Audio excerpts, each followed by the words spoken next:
Today is a great day for all of us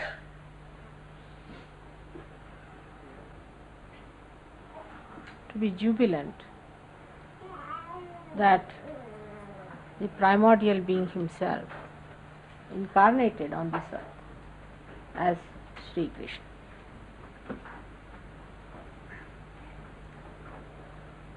So many aspects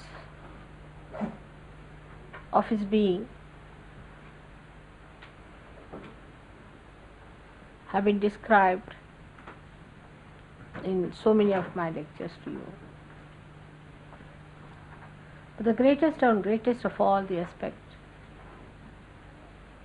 of this primordial being was that he was the Yogeshwara. He was the god of yoga, Yogeshwara. He was the Lord of our union with the divine. Without his permission or without his sanction, we cannot be Sahajogis.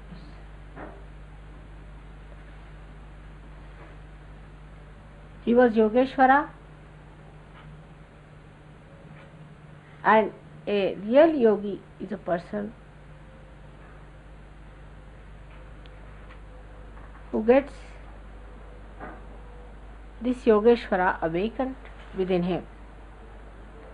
The word yoga that we understand is the union of our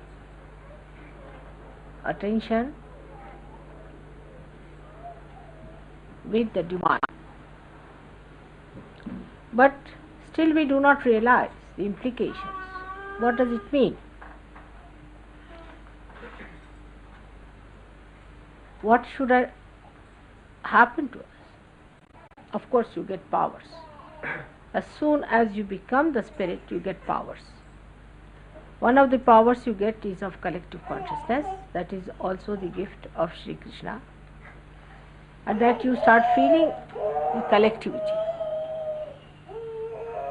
Your ego and superego is sucked in, so you get rid of your karmas and your conditionings, and a new sprouting of the new life for the new age starts. But still, what is the speciality, the greatness of Yogeshwara? Because he is Ishvara for you. He is the Ishvara of all the yogis. And what is his capacity? What is his nature? That for him everything is a play, Leela. For Sri Rama it was not a play. For him life was a platform on which he had to demonstrate how to lead a very dharmic life as Maryada Purushottama. But Sri Krishna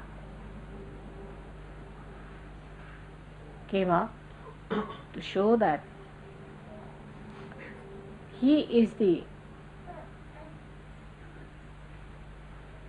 Leeladhara, one who plays the Leela, the play.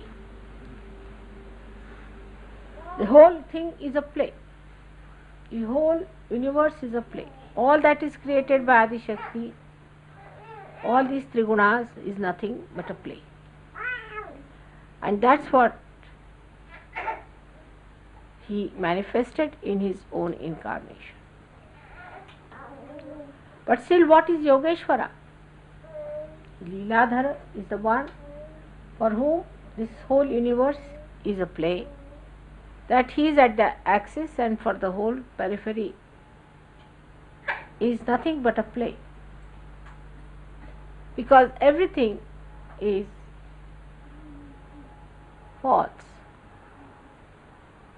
except for your spirit, everything is false. Is all a joke going on, you can say a drama going on, nothing so serious. Spirit is the only truth within us. The rest is all untruth. There cannot be many types of truths. In Sanskrit language there is only truth or untruth, satya or asatya. There are no 10 words for truth. So when this happens, this great happening takes place within you. When you become one with spirit, you get powers. Without even your maturity reaching that stage, your understanding reaching that stage, and your heart opening out, you get the powers all right to begin with, so that you have faith with open understanding. You should have faith with experience of it. So it starts off. When you start using your powers, you see it is manifesting. You are sometimes amazed how you raise Kundalini of people, how you tie them up, how you give them realization, how you cure people. You are amazed how it has happened. So we can say it's all built in within you, which has started manifesting. But there is so much more that has to still manifest, which has to establish and make you grow. One of the very important points is the Yogeshwara. And that point we must understand that unless and until you follow the path of Yogeshwara, you cannot establish yourself fully. So Krishna has said that Sarvadharmanam parityajya mamekam sharanam vraja. You give up all your relationships. Dharma is relationship. Like your sister, your brother. You see, these have dharmas, like Stri Dharma, a woman's job. Then we can say also there is Rashtra Dharma. Today is the day of India's freedom also. So we have Rashtra Dharma, like we are patriotic people. Patriotism to your own country is Rashtra Dharma. Then you have got Samaj Dharma, that is duty towards your society is Samaj Dharma.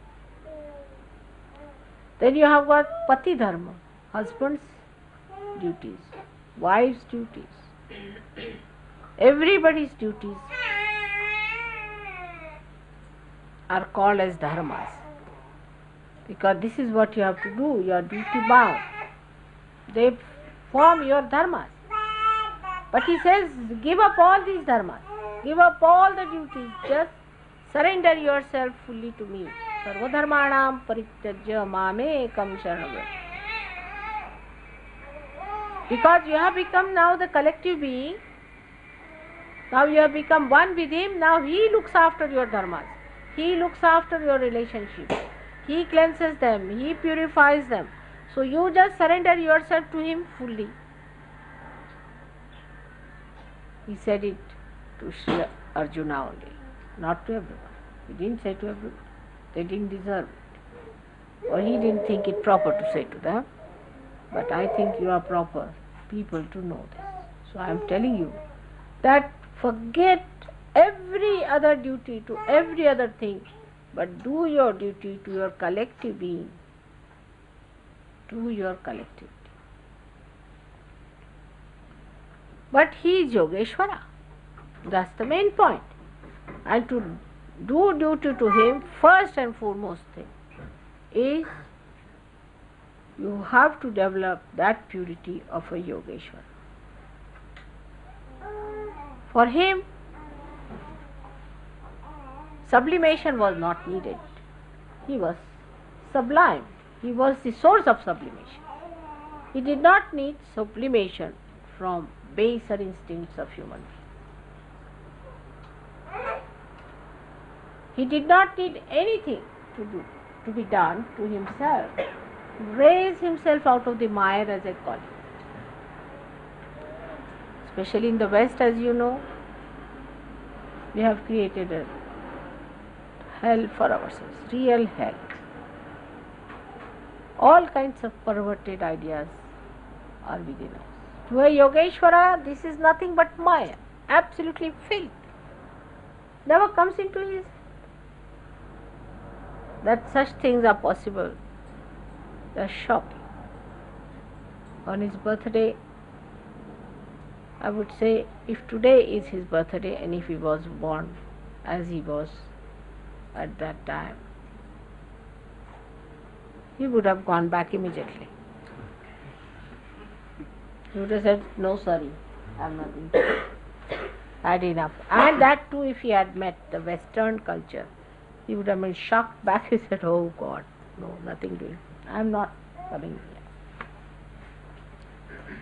here. Despite the times when he was born, where there was Dharma, there was people understood what was right, what was wrong, when there was none of these nonsensical things were there, he came as Yogeshwara, pure.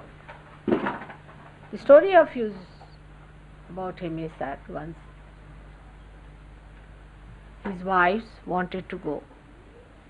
To him, what was wives? Nothing, it's just a place. To him, no sin can be attached. He married because he had to marry his 5 principles or the 5 elements. So he made them into women and married them. He had to marry 16,000 women because he had to have 16,000 powers, and he had to channelize them through some body, so they came as women. To him, it was not a relationship of a wife, but a pure relationship. To him, sex had no existence at all. He was beyond it. So no question of temptations and perversion is out of question. The story is that once his 5 wives wanted to go and pray to some saint who had come, a great saint, there down, but he really stayed across the river. So they wanted to go and worship him, and they found a very good time when they could go and see him. So when they went near the river, they said, it is in Spain, you cannot cross it. It's not the time that you can cross it. So they felt it was very inauspicious if they did not go, and that was such an auspicious time. They wanted to go at that time and worship this Guru. So they went to Krishna and said that now how can we cross? The river is in Spain. He said, really? Doesn't matter. You go and tell the river. That's the river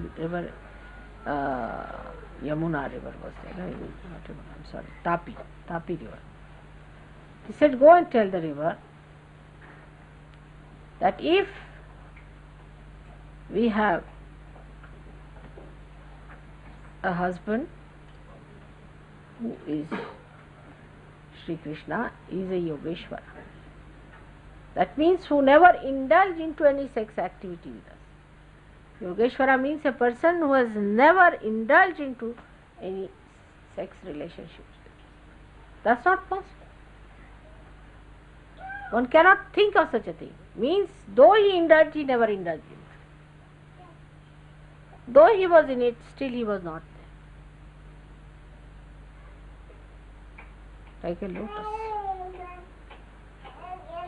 If he has not indulged into any such action, it's only possible for him, nobody else. That's why he is an incarnation, he is not a human being.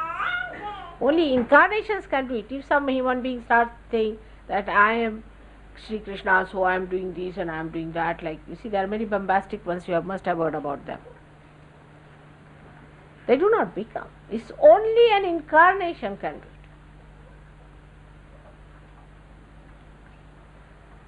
That means Yogeshwara is the one who had incarnated. So they went and told the river that if he is the Yogeshwara, then please you subside. And she went down. So they went to the other side, did the puja to the Guru, and they came back. Again the river was in speed, and they could not cross. So they went to the Guru. This is the sign of a good Guru, or a real Guru, is an incarnated Guru. And they said that, see, we cannot cross, the river is in Spain. So they said, really? How did you come? They said, Sri Krishna asked us that if I am the Yogeshwara, it will go down. You ask the question.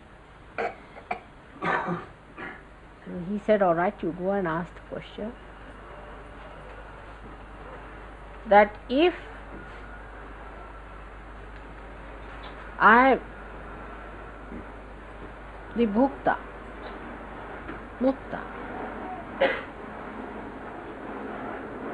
that means if I have eaten all the food you have given me, but I have not enjoyed it, I have not indulged it,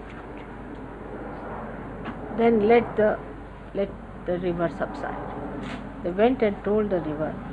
I mean, they could not believe it, because that fed him, that whatever food we offered him, if he has not eaten any food, then you subside, and the river subsided. So the moral of the whole thing is that your ideal, again, in this respect is Sri Krishna. Not that you think you are the ideal of the rest. This is the big mistake Sahaj Yogis do. They think immediately they have become now Sri Krishna, or they have become something greater, or that there is an ideal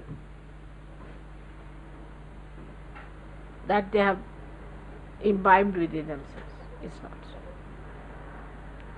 That one thing one has to know, that is the ideal you have to reach, and your eye should be towards that ideal, and the movement should be towards that. Before that, if you fall into any such things like perversions and nonsensical sexual things and all that, you must know that you are falling down very badly. It's a possession that is working on you. That's an ideal. They are incarnations. You are not incarnations, nor you can become incarnations. But they are the light which are enlightening your path on which you are walking. They are taking you to the realm where they are the kings and they are the lords. He is Ishvara. He is your Ishvara. You are not Ishvaras, but you are at least the yogis. We have to be the yogis first, then he is our Ishvara, na? Otherwise he doesn't want to rule you. So what we have to do is to become the yogis first.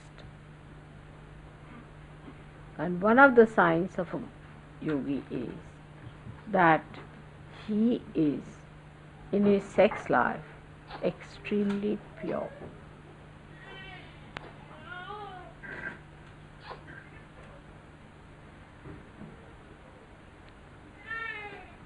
Absolutely purity must exist. And after some time one should get beyond it.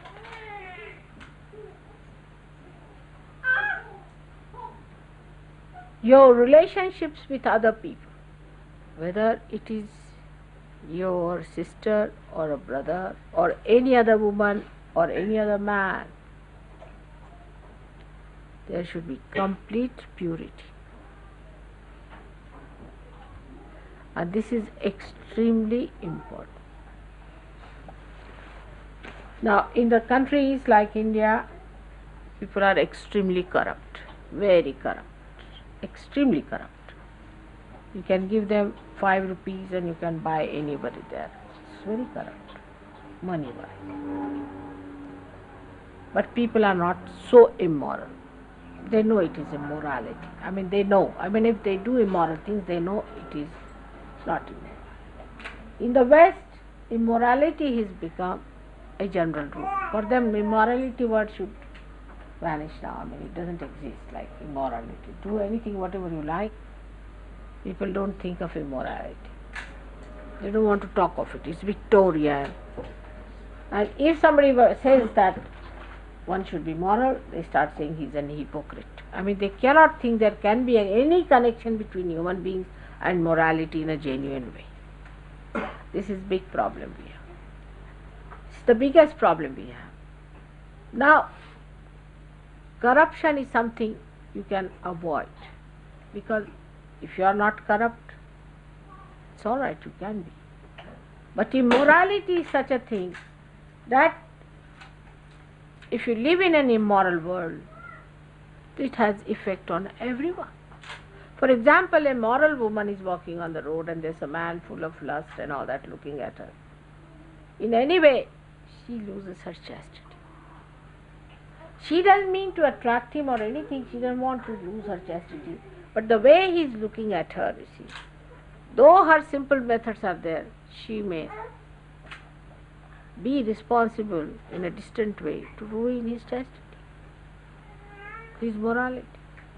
Even a little child who is a simple innocent child, but if there's a dirty man with dirty eyes, he can have very dirty feelings for the child. So, though of course that person himself is dirty and all that, we can say that child is not affected, but in a way that becomes an object, a sort of a vastu as you call it, a thing which makes another person even lower than what is. Even a ordinary picture which has nothing to do is placed there. Any funny thing which is giving some dirty feelings, because these days I have seen so many symbols have started, which to my eye I don't even see there is anything wrong with it. That there is to my eyes I can't see because I am too innocent. My eyes can't see there's anything wrong. But if somebody who is an expert on these things will immediately say, go look at this. Really it is impossible to understand how the human mind has really woven their yarns all around and made these patterns to ruin themselves and ruin others.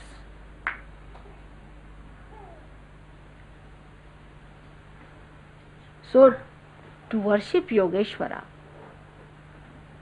we must know that our relationships with everyone in this world has to be pure. He played lots of things in his lifetime. The time when he came, the whole country was absolutely drowned into fanatic ideas about religion. If Freud was there, he would have said, oh, this is all nonsense. See, what's wrong? Go ahead. Krishna did not do that. He wanted to break all the nonsensical shackles of traditions and shackles of false fanaticism. But he did it in a very beautiful manner, keeping the relationship absolutely pure. Now, people ask questions, whether was he married to Radha? You know, he is eternally married to her, doesn't matter. But he actually performed the marriage just the day he was born. he was brought by his father across the river and put down on the bank of the river. When Sri Brahmadeva himself came on this earth, that's why he wears a yellow thing always, as a blessing from Brahmadeva, who covered his lower part, lower than the waist, with a cloth. That's the sign. That's why he always wears the yellow. He himself came, made him into man, and married him to Radha. Then again he became a child, just to appear to be a child. Somebody may appear to be a child. To some of you, I appear like 16-year-old girl, as you say, but I am not. Why? I may be, according to counting, might be 60 years of age, but I am not. My age is eternal. I can't say what age is mine.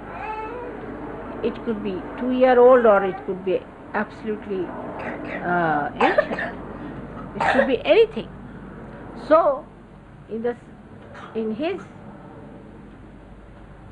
own life, whatever he did with the purity of understanding. So, Radhaji was married to him first.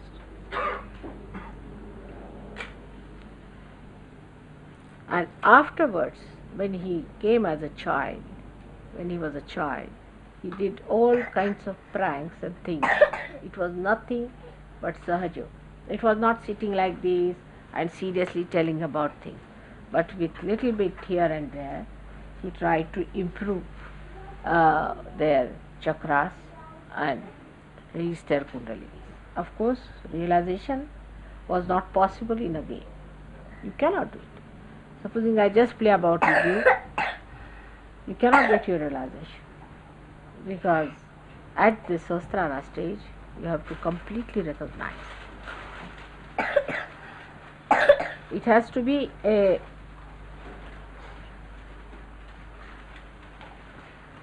game of serenity. Of course, you can just raise your hand and give realization to them, but you have to bring them to serene level. If you just came and said, all right, you now play about, it would be all finished. You have to sit down and meditate. Oh, he has said it in Gita, you have to do it. So, one could not say that all the time if you are playing, if you are just singing songs, or if you are in a very happy mood, a mirthful mood, then it's the end of Sahaja Yoga. It is not. It's a serious matter. So, he did not give them realization, but he reduced the tension on their minds of the so-called Dharma and its shackles of fanaticism, and he made it loose, and he wanted them to understand that Dharma is not going to enslave. You have to rise above the Dharma, become Dharma itself.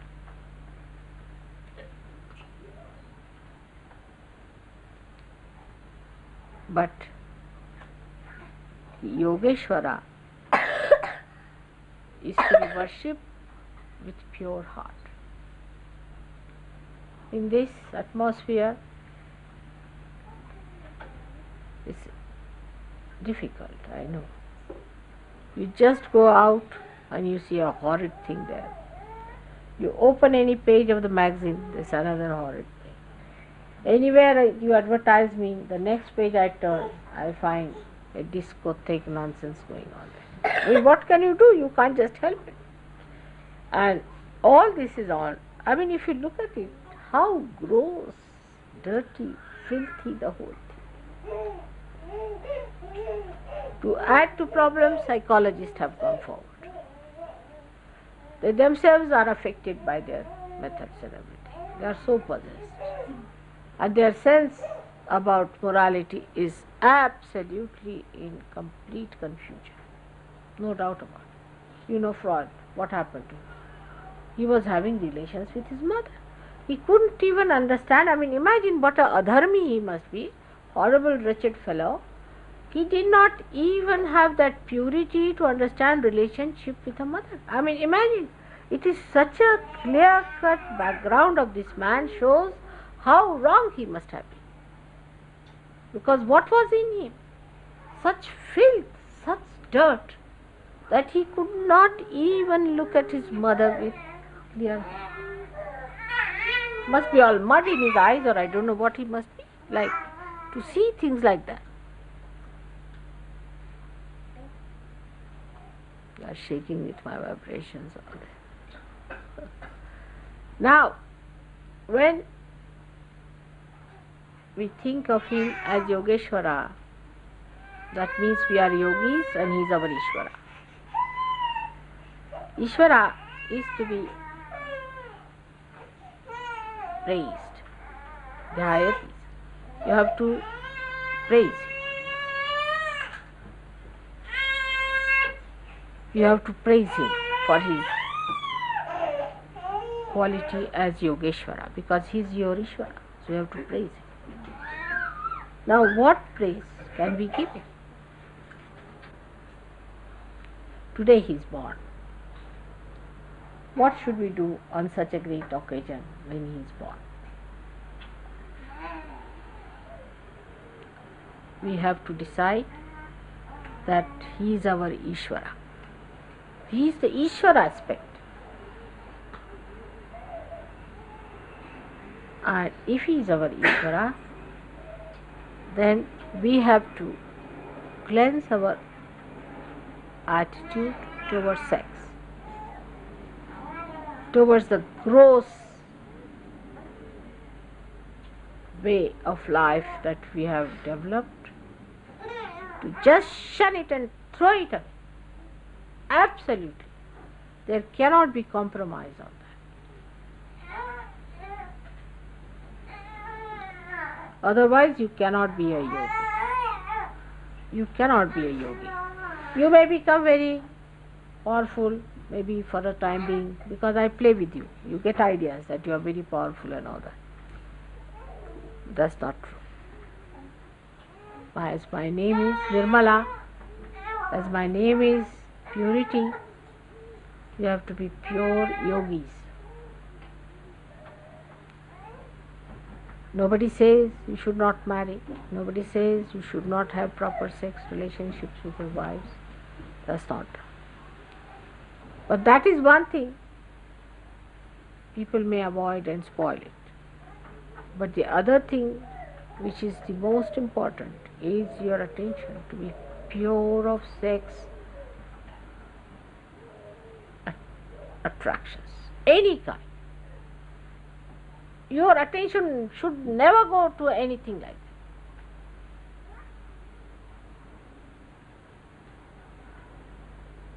that.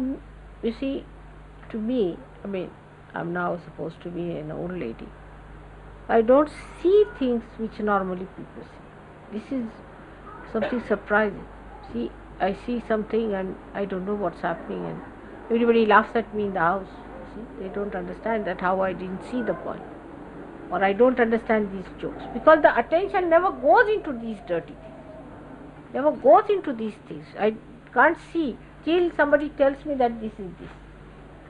But they have to explain 10 times. So all these sophisticated methods of nonsense and the filth and the dirt that we have accumulated here, please wash up your hands of that. That's one thing will not be tolerated in Sahaja Yoga. Every Sahaja Yogi, I must tell you, self-sex cannot be enjoyed if you live like this. You cannot. You don't enjoy sex at all in this country. None of them. Only in a country where people are innocent you can enjoy. If you were enjoying, you would not run from one woman to another woman. You would not run from man to woman and man to man and then to all donkeys and all those things. It is impossible that you could be a yogi with all these dirty ideas.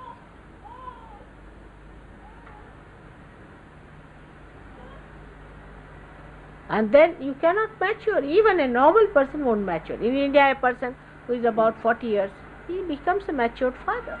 You leave any girl with him, anybody with him, he will not even get into his idea head that there's something could exist between them. Once you are married, it should not. I mean, I've seen my two son-in-laws, they never get these ideas into their heads.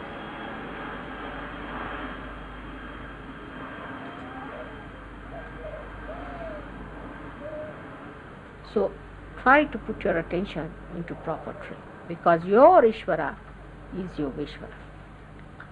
Now the other side of Sri Krishna, people do not know. It's a play, all right. But he is Samhara Shakti. He is the power of destruction.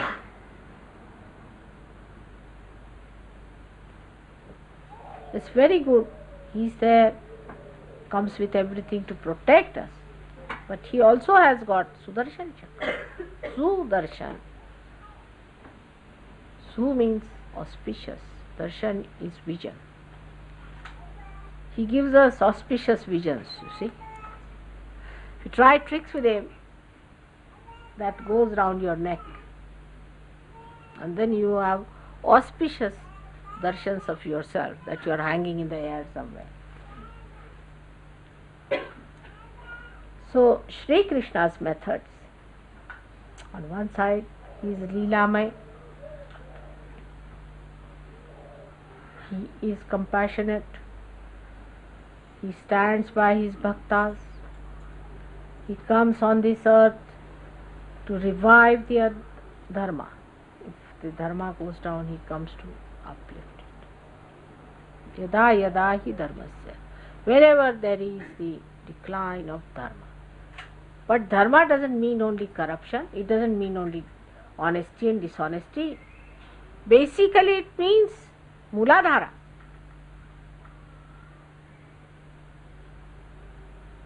That is the beginning of the end. And he comes to Sasamsthapanarthaya again, to establish into the holy state. He comes on this earth to raise human beings to that level.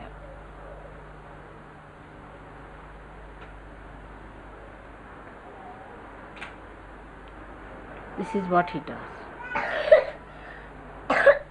So, if we are Sahajogis, we are part and parcel of his being. We are instrument into his working. So we have to establish Dharma. But the one who has no Dharma within himself, what Dharma is he going to establish anyway? We have come on this earth to establish the Dharma in its holy aspect. Not like Roman Catholic Church or another Pentecostal church or these Hindu religious activities or these Hindu temples or the Islamic state. But Dharma in its pure state we have to establish. But if there is no Dharma within us, how are we going to establish? So he comes on this earth every time to establish Dharma at Vishnu level. But at Sri Krishna level, he comes as Yogeshwara. This is the point many people have not even thought of. For Vishnu, they may not say Yogeshwara. That is, he is the Ishvara of yogis. As Ganesha is the Ishvara of the Ganas.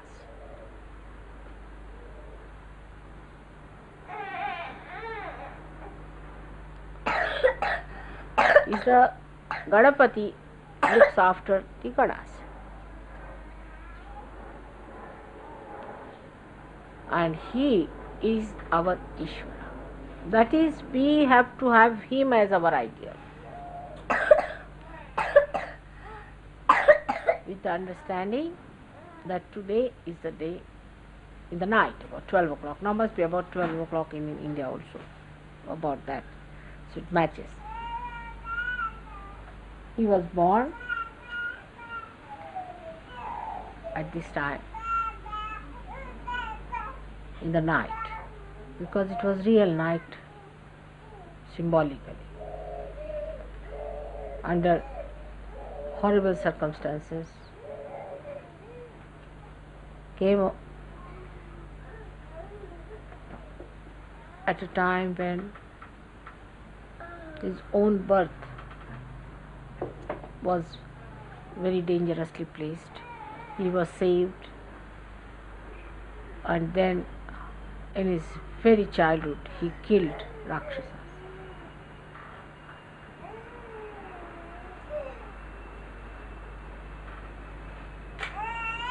But all this he did because he was an incarnation. Nobody is asking you to go and kill Rakshasas, is it? In Sahaja Yoga, did I ask you to go and kill some Rakshasas? On the contrary, I am just saying keep yourself protected.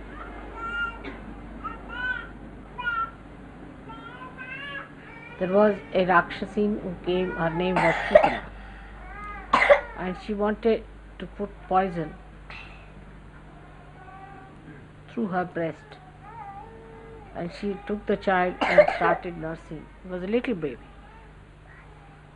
And when he started sucking her breast, she came out in her true form and she died.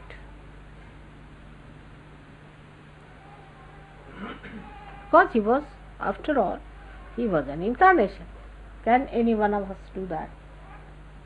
I mean, the Sahaja Yogis. Then as a child, he was very mischievous.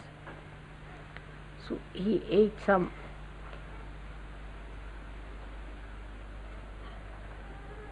clay, I think. Whether he ate it or not, his mother doubted. She got very angry. She said, "Open your mouth, I would like to say, did you eat that?"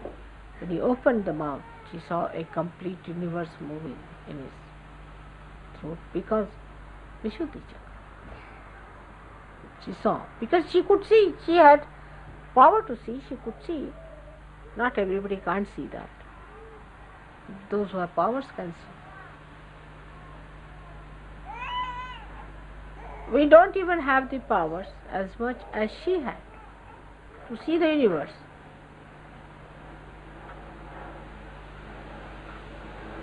So one has to understand that first, as Sahaja Yogis, we get the powers much before we have passed really the test of Sahaja Yogis. Just given the grace. Other way around it is. In the university, they will first give you the degree, certificate, and then you will get a job. May not get job also these days. Here, you get the job first of all, you get all the powers, you are paid for, but the degree is still not sure. Anybody walks about as Sahaja Yogi, next day I find him coming out with something else. There are certified Sahaja Yogis I have seen. They become afterwards certified something else. God knows how. So this is the thing of Sahaja Yoga, that you can become a Sahaja Yogi even without having the real certificate. It's definitely so. And the certificate is given, as you know, by Lord Jesus Christ. He doesn't give. He doesn't give certificate easily. That's why he is very, very strict. He is not going to give. He is extremely strict. As far as the Sahaja Yogis are concerned, he is not going to give you certificates. He is going to judge you. And what is his basic nature is innocence. He is going to judge you on your innocence. If you are a superego, you can say, "Oh, I got possessed by a bhoot, you see, and a bhoot did this." So he said, "All right, you go to the bhoot for the certificate, not to." Even when Sahaja Yogis fight, I have seen, they tell me, "Mother, must be my bhoot and his bhoot must have fought." And what were you doing? They were witnessing it, like Sri Krishna.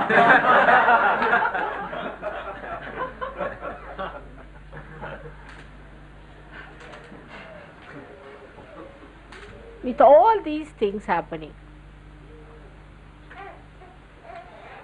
I get a big promise sometimes that, Mother, all right, now we are not going to quarrel, there's not going to be any problem, you rest assured, we'll all live in harmony.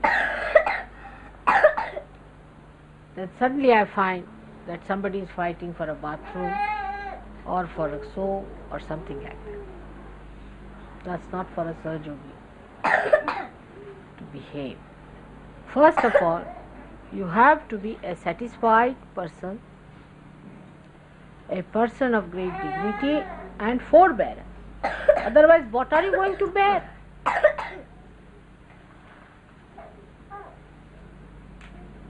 I love him very much, but he should not have taken my towel.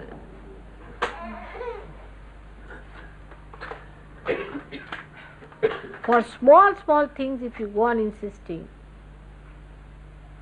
sure you are not a yogi as yet. If you are fighting for things, then you are not a Sahaja Yogi at all. What is the thing matters? I never say anything about anything, do I? That I must have this, I must have that, how did you prepare this? Though it is sometimes really wrong and protocolish, I never say that, why did you bring these bananas? They are no good, I am not going to eat. Did I say so? I mean, even the flowers you use may not be auspicious. I know certain flowers should not be used for puja, but I have not opened my mouth. If I have to tell you, I just tell you, because you have to know it for your own good, not for my good. So, on a day like this, which is a day of great joy to all the world and happiness, we should know one thing, that when Christ was born, he was born in a very humble place. But when Krishna was born, he was born in the most horrifying circumstances. Same is the case of Sahaja Yogis today. It's a thing of great joy and jubilation, no doubt, that he came and he gave us this Vishuddhi power. But we must understand that we are born in a very precarious time. I've been saying this so many times. There's not only one Kamsa there. So many are there. There's a big fight going on. In that you people are here in charge. You are the ones employed by God. You are the ones who have been given this great work. You have powers. Like Sri Krishna, when he was crossing as a child, he was put in a basket and the father was carrying the child in the basket. And when his feet touched the river Yamuna, the river went down. Because she was in Spain, she went down. In the same way, you too have all these powers. Krishna has given you all the powers, though they will be really known to you when only Lord Jesus Christ accepts you as such. That's important, because you have to be innocent. Purity must be brought.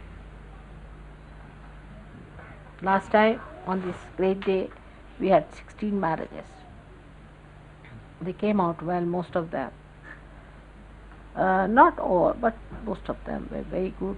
And I'm really very happy that such good couples came on that day. It was very auspicious. And marriage gives you a sense of purity. And that's why our marriage is important in Sahaja. But that's not the last word. Like, it's not a hunting ground for everyone. I'm finding out this husband, I'm finding out that husband. That must be stopped completely. Leave it to Sahaja. You are not to search out your wives in Sahaja Yogis. No, not at all, nor husbands. Leave it. If you have done something like that, then you may be harmed. Don't do any searching or anything. A time will come when you will find, I will myself tell you, or I'll marry this person. It's still on among Sahaja Yogis. I have known people who just take out people and try courting. That's not needed in Sahaja Yoga. No courting needed. See, we have got so many cases where the marriage was decided like that. They married, they are very happily married. Then people who had courting, these things, elections and nominations and elections and everything, and after that you find within 2 days they are out for divorce. In Sahaja Yoga it is spontaneous, instantaneous. You don't have to do all these things with all these deliberations. What have you achieved? It's just spontaneous. So you don't have to worry and you don't have to think. You don't have to say that, oh mother, I have to find a girl for me. So you don't. Give it to me, my headache.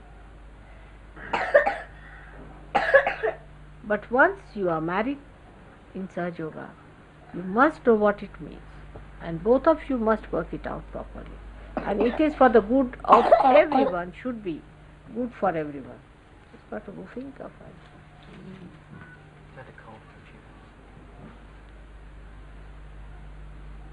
So, this is what it is.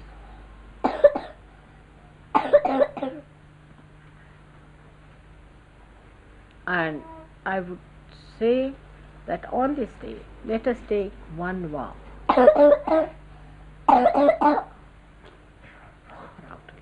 She'll be better off in the fresh air. Very tired.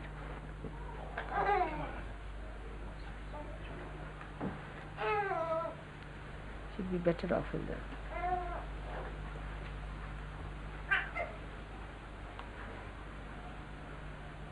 To decide that we will be worshipping Yogeshwara.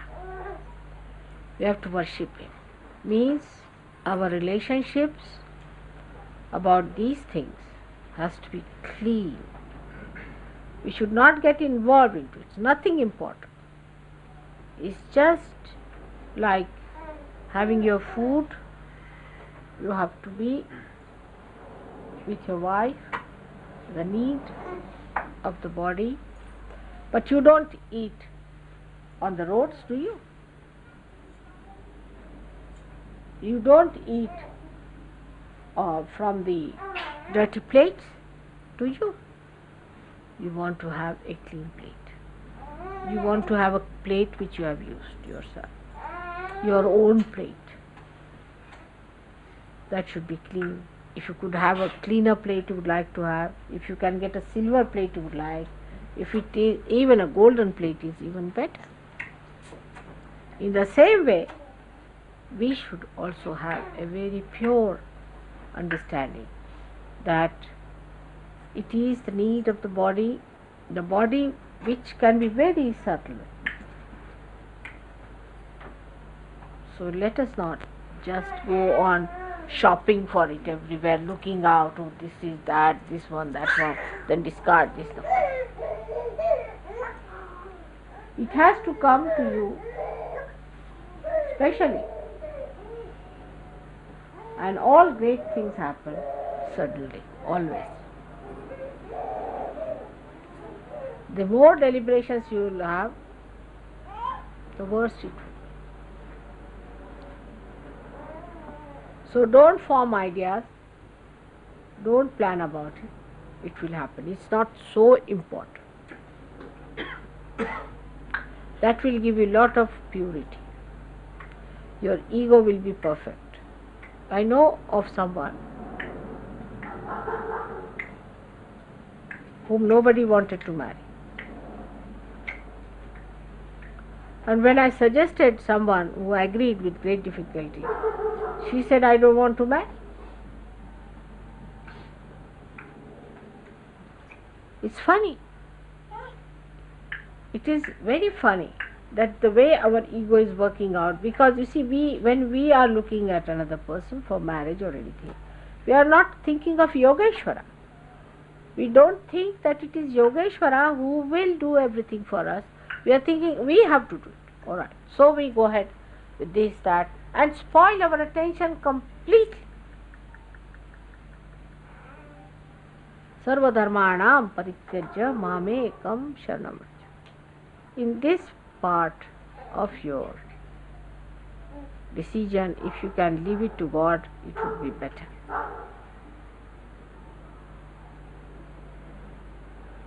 I tell you, if you can do that, you have crossed your ego halfway through. Well, at least 50% is ego is used in this. In the West especially. In India this question doesn't arise much. Because the parents can't decide here. Nobody can decide. You have to decide yourself. It's a big responsibility and a big thing for you. So 50% of your ego problem will be finished. I tell you, once you just give up this responsibility of choosing a bride or a bridegroom for yourself, just forget it.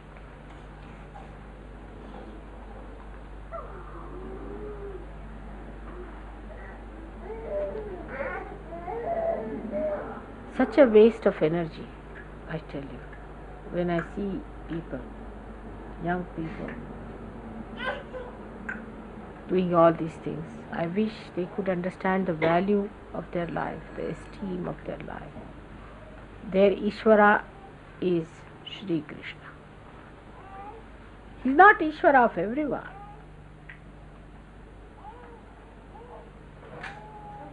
Only of yogis.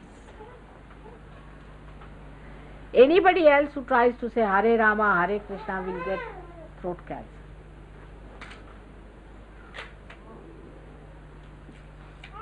Anybody who tries to call him, who is not a yogi, gets a problem in the throat, you know.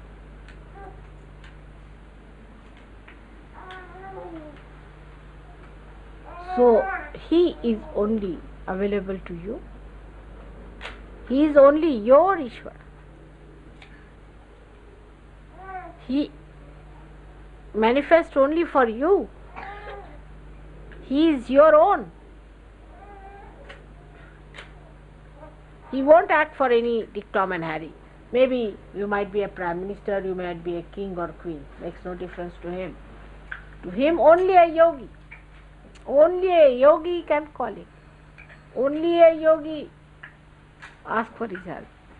He is not bothered about anybody else. And if a yogi recommends, then only he can look after someone. Otherwise he will not bother about it. So he is actually your own king, who is always there looking after you. When you call him, he comes with all his powers to support you. But you have to be the yogi. If you are not a yogi, which is of course certified by Lord Jesus Christ, then Krishna has nothing to do with it. So before the entry to Sri Krishna, though he is not the one who is going to judge your innocence, in the door resides Lord Jesus Christ. When you get in, then it's all right. But to get in also is difficult, because he is always throwing you out.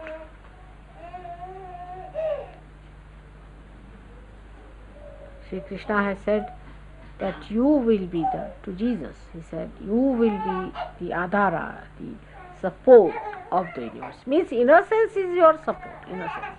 If that innocence is not established in you, then Sri Krishna cannot help you. He is helpless. Because you don't become a yogi, and so he is not your Ishvara anymore. Now one may say that Mother, the Agya Chakra is here and he is here. Alright. But Agya Chakra when you cross, here he is.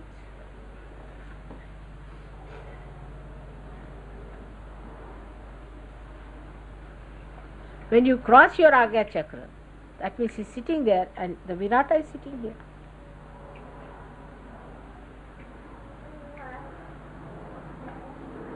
So unless and until you pass your Agya Chakra properly, you can't get to Virat.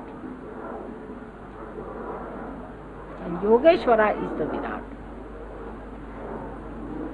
That is the aspect.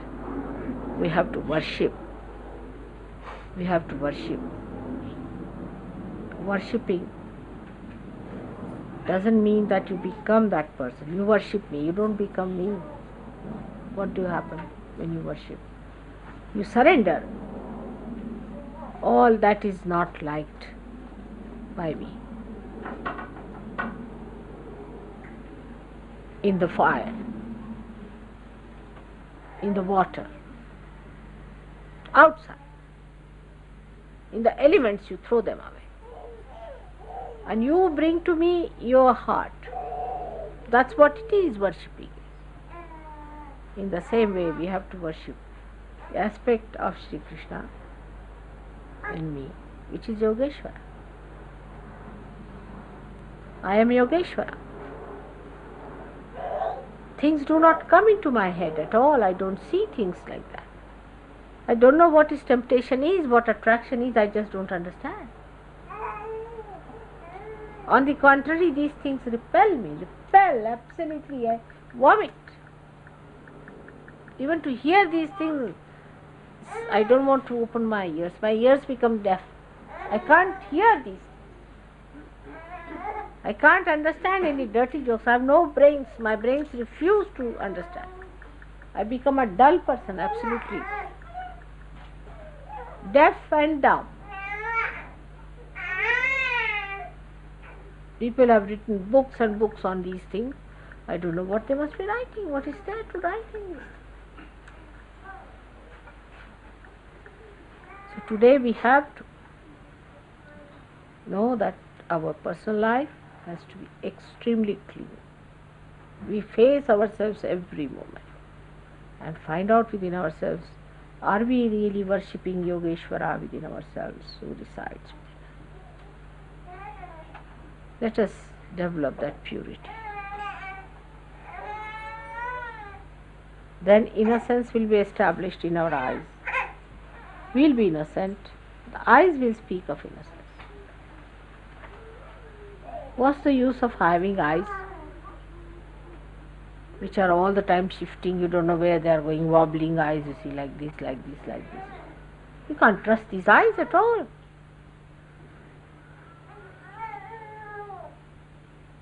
But the eyes which are innocent receive nothing. They just give. They just give. Innocence is very penetrating, very purifying, very soothing, and very beautiful.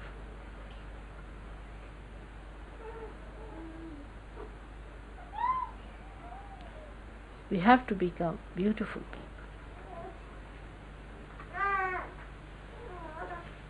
Today I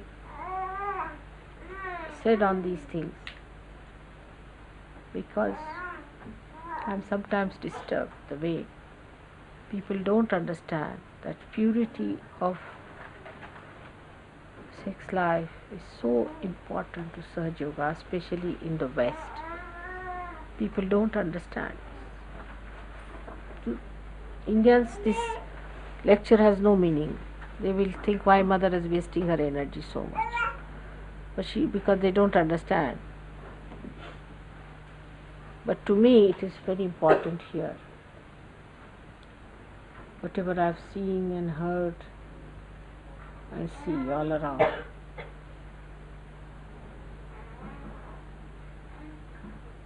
I think today's message should be of Yogeshwara. Let us worship Yogeshwara today with our heart. When you worship me today, it should be the worship of Yogeshwara and nothing else. May God bless.